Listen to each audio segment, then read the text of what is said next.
Dear students, this video lecture is on determination of efficiency of the Pelton wheel turbine. The experiment name is determination of efficiency of Pelton wheel turbine. First we'll see the introduction to this experiment. The Pelton wheel turbine is one kind of an impulse turbine utilized for high heads of water, that is around greater than 300 meters, and was invented by an American engineer, Lester Alan Pelton. The energy available at the turbine inlet is only kinetic. The pressure is atmospheric at the inlet and outlet of the turbine. Pelton wheel turbine is an hydraulic turbine and its primarily application is in the hydropower plant for production of electricity. Pelton wheel turbine is impulse tangential flow. It is a low specific speed and high head turbine. So tangential flow turbine, the water strikes the vanes in tangential way and its low specific speed and uh, high head turbine. This is the layout of the hydroelectric power plant. Here you can see from the dam, the water is supplied through penstock called with greater depth, that is, it's a gross head, you can see from top head to the tail race, and to the penstock water is supplied through this turbines. This is the view of the Pelton wheel turbine. It's called a shaft through which power is transmitted from this turbine to the generators. It's called a runner. These are called buckets or vanes, which are hemispherical shapes, and it's a jet of water. Here the thing is, these are specifically used for high head water. When there is a large, the huge head of water is available, in that case, this will be more useful. This is the picture of the Pelton wheel. You can see the buckets. It is double actually. Um, The aim of the experiment is to find the efficiency of the Pelton wheel turbine under constant speed and constant head. There are two methods to find this. One is keeping constant head and another is constant speed. Support is required is Pelton wheel turbine assembly, weights, spring balance, centrifugal pump coupled with motor, calibrated V notch of 90 degree, hook gauge, speedometer, supply of water. So different parts of the Pelton wheel turbine. It has a runner with the double hemispherical shape. A runner with the double hemispherical shape. Uh, in order to control the quantity of water striking on the runner, the nozzle is fitted to the end of the penstock, is provided with a spear or needle having a streamlined head which is fixed at the end of the rod. This is the one. This is called a nozzle. This is called penstock. Through water comes, and through this spear rod we can control the flow.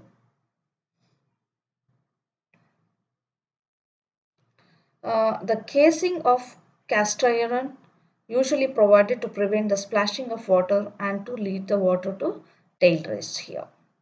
This is the casing made of cast iron which avoid the water splashing outside and water can directly get into the tail race. Here. This is the different parts of the Pelton wheel turbine. So section view. So brake nozzle to stop the runner from rotating, because sudden rotation is not allowed here. Sudden stopping is not allowed here. So it should be slowly done, that is by brake nozzle. So this is the experimental setup. Again, this Pelton wheel experimental setup may vary from place to place. This is one type of setup where it has a sump here, spear adjustment wheel, this is the pressure gauge, this is the supply valve, the Pelton wheel turbine with casing. So load is given here. Um, the venturimeter is there. This is they used to with the two pressure gauges actually to measure the head. This is the an experimental setup in which I'm going to explain the procedures. This is the spear rod. This is the flow control. You can keep here 25%, and I mean 1/4, half, 3/4, and one full, like that. This is the head control pressure gauge. This is the runner with the buckets or blades. This is the rope with the drum. Here, this is the shaft through which power is transmitting. Here, the weight is, we're going to add weights here to control the speed. This is the V notch and hook gauge through which we can uh, measure the discharge actual. This is a speedometer through which we are finding out the speed in RPM. So next we'll go on to the procedure. Note down the circumference of wheel and rope and compute their radii. The centrifugal pump is primed from an external source and is started by keeping a gate and delivery valve open. That is for the main discharge. Initial hook gauge reading at V notch is noted when the water level is at the sill of V notch. This arrangement is to only to measure the discharge actually. Maybe some other arrangements can be done to measure the discharge also. The experiment is done in two setups as I said earlier. For the speed constant, keeping the speed constant using the speedometer and delivery valve, we are keeping the constant, and following readings are noted by changing the weight here. So dead weight added, we have to note it down, and delivery pressure, corresponding delivery pressure with keeping the speed as constant and delivery valve. Final hook gauge reading at V notch should be noted. For head constant, keeping the delivery pressure head constant using delivery valve. Uh, Following readings are noted down by changing the weight. So that is dead weight added, speed of wheel, final hook gauge reading at V naught.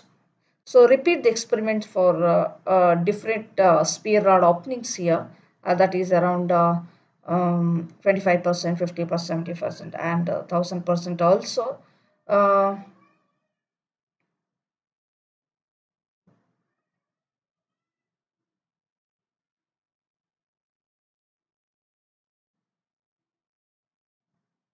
in both methods. These are the observations and calculations for uh, both methods. General it is for common. Circumference of the rope CR in meters. Diameter of the rope D is equal to CR by pi in meters. Circumference of the wheel is C. Diameter of the wheel capital D. Radius of the rope and wheel is given by D by 2 plus capital D by 2. So for a speed constant, this is a tabular column. Here we keep the speed constant in serial number 1, 2, 3. Gate opening wheel we keep constant here. That is either it may be a 1/4, that is spear rod. Here I shown the spear rod. Here you keep 25%, 50% or 75% or 100%. You keep one here, one value which is constant throughout the experiment for one setup for speed constant. So after that, when you switch on the valve and motor, the water start striking this veins, and you can note down the speed here, so much RPM. Okay, for a speed constant, we have to keep the speed is constant here, like 1000 RPM, by adjusting the pressure here.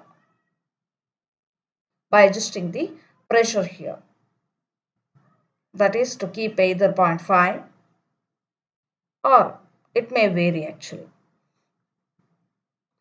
And this weight is to, you need to change the weight every time, and the corresponding head or pressure you have to note it down here. See, that's what gate opening, weight added in kgs, delivery pressure you will get in kg per centimeter, that you need to convert in calculation. It's so much of water, that is designated as HD.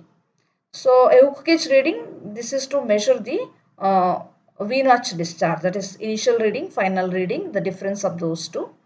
And from that you will calculate Q actual, then PI in watts, PO, that is input power in watts, output power in watts, and the efficiency will be calculated.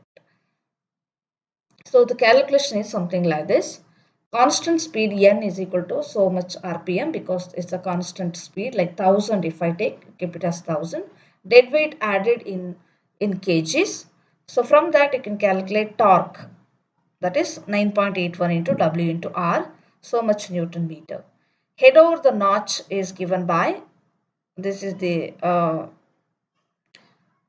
initial reading, difference between the final reading and the initial reading, hook gauge reading it is. From that you can calculate what is the actual discharge. Here this is the equation of V notch, it's K into H to the power of 2.5, where CD is 0.60. So delivery pressure PD is given by, PD is equal to so much kg per centimeter square you will get here for first trial. So that into 10 will be so much of water. So after that, the power input is given by W into Q actual into HD. So W is known to you, specific weight of water. Q actual is given from here, and HD is known to you. So power input is given. So power output through drum it is given by 2 pi nt by 60. So 2 pi n is a speed, T is the torque, which we already calculated here. So if that's so much watts you'll get. So efficiency of this Pelton wheel turbine is given by output power divided by the input power into 100. So much percentage will be there. So result of this experiment is, for speed constant like 1000 RPM or whatever you plan to set, the efficiency of the turbine is given so much percentage. This is regarding the constant speed experiment or constant speed setup. So next we'll move on to the constant head. Constant head means here the pressure is constant. We'll keep the pressure is constant here. Here, for example, 0.5. And by adding the different weights, we are taking the reading of speed in speedometer here. For different weights, you'll get different speed. The head is constant. Here, the head is constant, PD equal to so much kg for first trial. HD is equal to PD into 10, so much meter of water. That is, you'll get in meters. Okay. So gate openings, again, you can keep it as 1, that is 0.5%. 50%, or half of the scale. Next, speed in RPM, it goes on changing because head is constant for 3 different trials by adding 3 different weights. So the corresponding hook gauge reading should be noted down to calculate the discharge in V notch, that is initial reading, final reading, and difference between those two. From that you will calculate Q actual, PI in watts, that is power input, power output, then efficiency. So the calculation is something like this. Delivery pressure is calculated, HD is called PD into 10. Dead weight added, torque calculation, this is same as a constant speed also. So head over the notch is the difference between IR and FR. Actual discharge through Vnatch is given by Q actual is equal to K into H to the power of 2.5. And speed of the turbine, first trial, you can note it down here. And power input is given by W into Q actual into HD. This is through discharge actually, specific weight of the water, the discharge and the head. So much in watts, that is power input to the turbine. The output is by rotating the turbine drum, which is connected through shaft, that is given by 2 pi nt by 60, so much of watts. So n is a speed, t is a torque, uh, efficiency 1 by PO by PI into 100. So much percentage will be, you can mention as efficiency. So result of the experiment is, for head constant, efficiency of the turbine is so much percentage. So the experiment can be repeated for differing openings, or with the same opening, the weight and the speed can vary actually. So this is the uh, way how we can find the efficiency of the Pelton wheel turbine SMU, um, in both methods, that is by constant speed and constant head. With this, I'm concluding the procedure or methods of calculation for this experiment. Thank you.